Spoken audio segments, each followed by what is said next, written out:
Tu comprends l'anglais. Tu regardes des séries en VO, tu comprends les interviews, tu comprends même les paroles des chansons, mais quand tu dois parler, silence. Ton cerveau se bloque. Tu cherches tes mots, tu traduis, tu hésites et tu te dis « Mais pourquoi j'y arrive pas? Je comprends pourtant. » Si tu te reconnais là-dedans, cette vidéo est probablement celle que tu avais besoin de voir. Parce qu'aujourd'hui, je vais t'expliquer pourquoi tu comprends l'anglais, mais que tu n'arrives pas à le parler naturellement. Et surtout, je vais te montrer quoi faire concrètement. Abonne-toi maintenant, parce qu'ici, on transforme ton anglais scolaire en anglais naturel et fluide. On commence. Tu penses que ton problème, c'est le vocabulaire. Tu te dis « Je ne connais pas assez de mots ». Mais en réalité, ce n'est pas ça. Le vrai problème, c'est que tu fabriques tes phrases comme en français. Ton cerveau pense d'abord en français, puis il essaie de traduire. Et ça crée du blocage. Exemple très simple. En français, tu dis « Je suis d'accord ». Alors ton cerveau construit « I'm agree ». Mais en anglais, on ne dit pas ça. On dit « I agree ». Ce n'est pas un problème de niveau, c'est un problème de structure. Autre exemple. En français, j'ai 25 ans. Beaucoup de francophones disent « I have 25 years », mais en anglais, on dit « I'm 25 ». Pourquoi? Parce que l'anglais ne fonctionne pas comme le français. Encore un exemple, comment on dit « ça dépend ».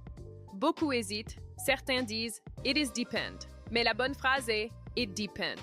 Tu vois le problème? Ce ne sont pas des mots compliqués, ce sont des réflexes incorrects. Ton cerveau essaie de traduire mot à mot et l'anglais n'aime pas ça. Et plus tu traduis, plus tu ralentis. Et plus tu ralentis, plus tu bloques. Parce que pendant que tu cherches la grammaire parfaite, la conversation continue sans toi. Et ça, c'est frustrant.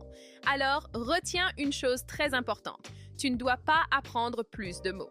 Tu dois apprendre des structures prêtes à utiliser. Par exemple, « let me think »,« it depends »,« I'm not sure »,« that makes sense ».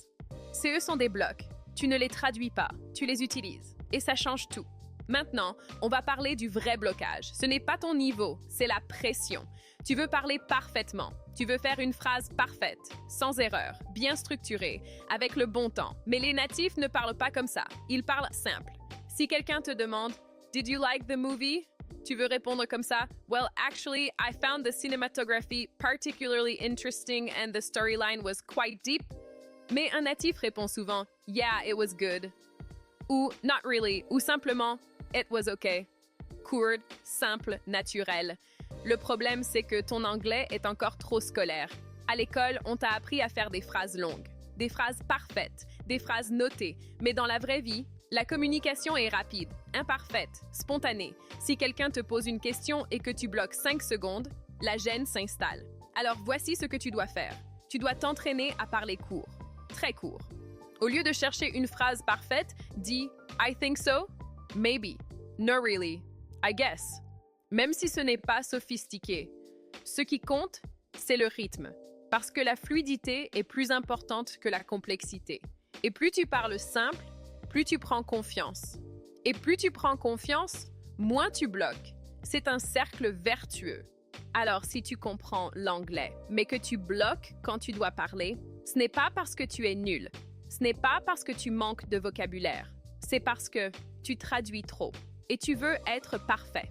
À partir d'aujourd'hui, arrête de traduire mot à mot. Apprends des blocs prêts à utiliser et parle plus simple, beaucoup plus simple. C'est comme ça que ton anglais va devenir naturel.